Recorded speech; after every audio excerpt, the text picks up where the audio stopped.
Hello everybody. Last time we already start the topic Ubuntu versions. How we give new version, new name. What is meant by new version?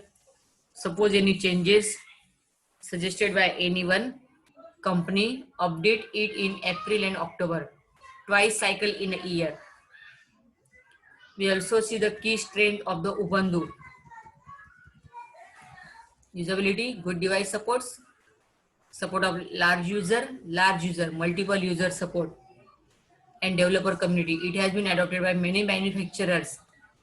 That means so many company take it and produce it with their name as well as some organization. Now today we will start our new topic, basic concept of Ubuntu Linux. To use Ubuntu on a regular basis, one need to install Ubuntu. Usually installing new operating system require that a separate partition on the disk be made available by exclusive use by that OS. The installation procedure involves formatting and partition of creating new file of system on it. If we have a spare partition or want to use Ubuntu as our only OS, then we may install Ubuntu in partition in this manner.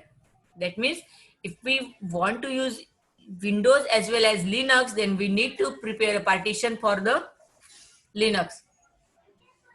Ubuntu as on our only OS, then we may install Ubuntu in partition this manner. However, sometimes user who already have Microsoft Windows OS in on their computer do not have spare partition or do not want to disturb their existing operating system setup. While it is certainly possible to have a multi-boot setup where the hard disk has different operating systems on different position partitions and the user gets a select which OS they want to start a boot at a boot time. Boot time means starting time.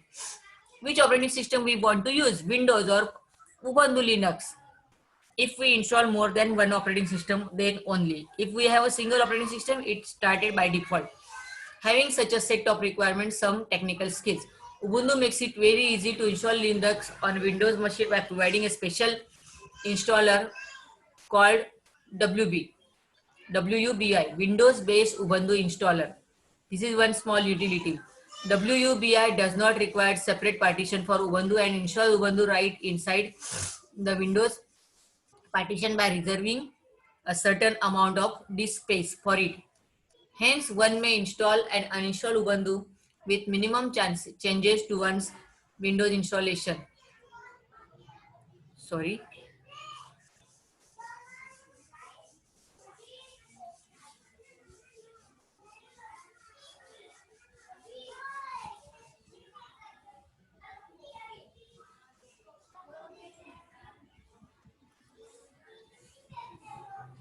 Windows installation. This is extremely convenient and useful for those Windows users who are not yet ready to take a plug into Ubuntu. Ubuntu can also install a 2 USB flash disk pen drive. We can able to install Ubuntu with pen drive or external hard disk and run straight from them. If the computer supports booting from USB in large organization with a dedicated IT team, it is also possible to boot Ubuntu from the network without installing on a local machine. We can able, if we have a 50 computer and they are connected with a single system, we are install that 50 computer. We not need to install Ubuntu one by one computer. We just install that Ubuntu Linux. If that all computer are in network, we can install in one system. It will be from one system. If we have multi-boot configuration, the boot manager may display a choice of operating system. Once we select Ubuntu, Ubuntu start its own bootloader. It is also possible to have multiple Linux versions as well as other non-Linux operating system on a single computer. Hence, depending on configuration, Ubuntu may display a list of choices to allow us select OS or Linux kernel version we want to boot it. After that, it displays the splash screen or screen shown figure 6.3 while doing various startups. When we start Ubuntu, after installing at the time of starting it, the Windows screen will be like this. Ubuntu login screen. Once the OS is full, these all are the hardware concept.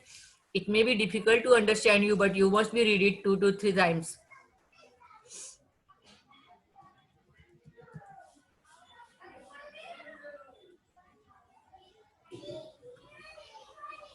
When the OS is fully loaded and ready to use, it may be present us with a login screen as shown in figure 6.4. As Linux supports multiple user and implements security to ensure that one user cannot destroy the other user. This authentication becomes necessary. If we have multiple user, we must take care one user when working one user, it will not disturb the other user.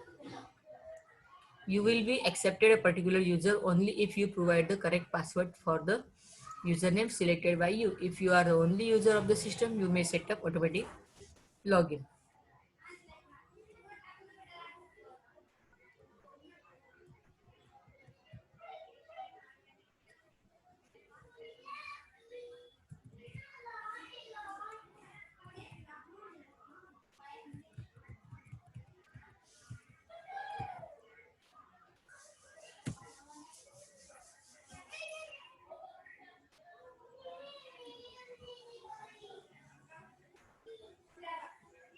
This is our starting window.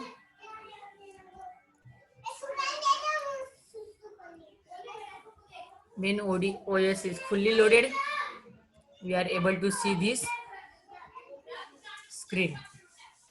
Ubuntu 10.4 desktop.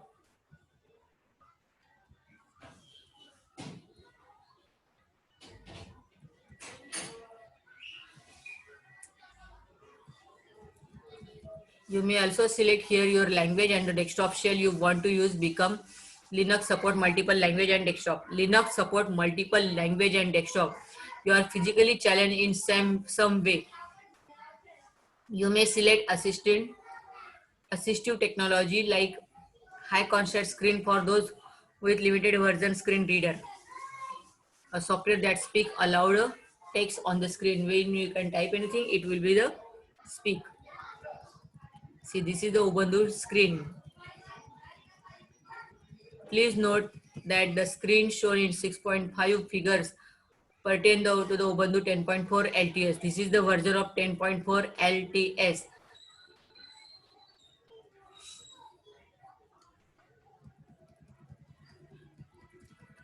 So in this paragraph, they just give how to start, how to shut down this one line.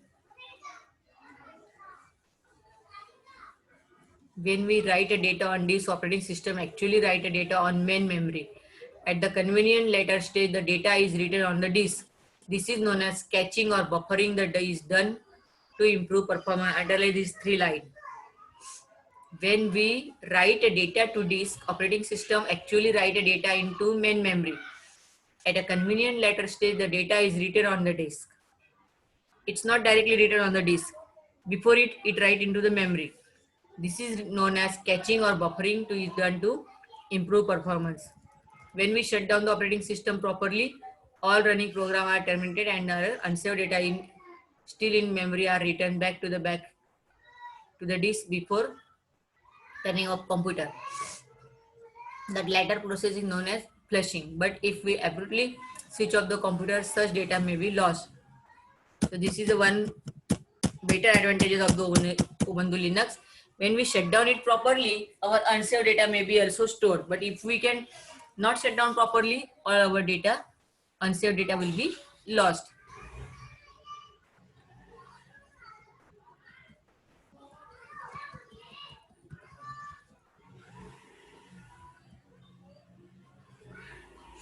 On modern computer, it is also possible to configure power buttons such as when we press the shutdown procedure.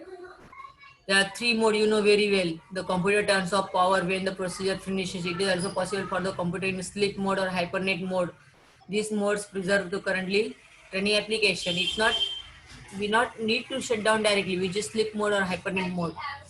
When you restart the computer, its state is restored, include the currently running programs. Just read it once. Sometimes you want to move away from your computer for a short period but do not want to turn it off. You put it in sleep mode. You want to side away from your computer, but you not want to shut down. You just put it in sleep mode. Or otherwise,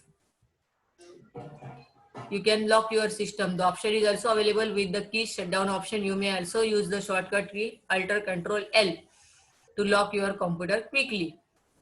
With the help of it, we can lock our computer. Sometime a user may want to hand over a system to another user for some time without logging out because they don't want to use the close the program. In such case, a switch user option is selected. There are three different modes we see: change user, hypernet, and sleep mode. All these three paragraphs you read leads properly. Now next topic is accessing data on Ubuntu. A computer system may have many storage devices in it. Do you have any idea about storage devices? Which are the storage devices? Everybody remember? Hard disk, pen drive. These are the storage devices. Also removable devices. Pen drive is a removable device. Hard disk is already attached device. Each device has its own file system on it. A device that can be multiple partition like hard disk has separate file system on each partition. How did one access this file system? Operating system like Microsoft Windows again assign a separate drive letter like C, D, E, etc. to each file system. However, Linux and other Unix system having a single file system tree starting with the root directory. What is system tree? Tree starting with root directory? Root. Each tree has a single root and it has many branches and many leaves. Same way, root directory, root tree system files, tree file system is used in Linux. However, Linux and other Ubuntu Linux have a single file system. Root directory denoted by the file system contained on the partition from which Ubuntu boots is called the root file system. The root directory of each file system become backslash and dash the root of entire file system tree. Initially, this is the only file system available. We may access any other file system by mounting it on existing directory. The directory is called mount point. Once mounted, the contents of the file system appears as contents of the mount point directory. If the mount point previously contained same contents, they must hidden the duration of the mount. Now we may access and contain that file system from the mount point directory. When we no longer need to use the file system, we may unmount it. Today we will conclude this session here. In next session we will start mount and unmount in next topic. Next session. Thank you very much.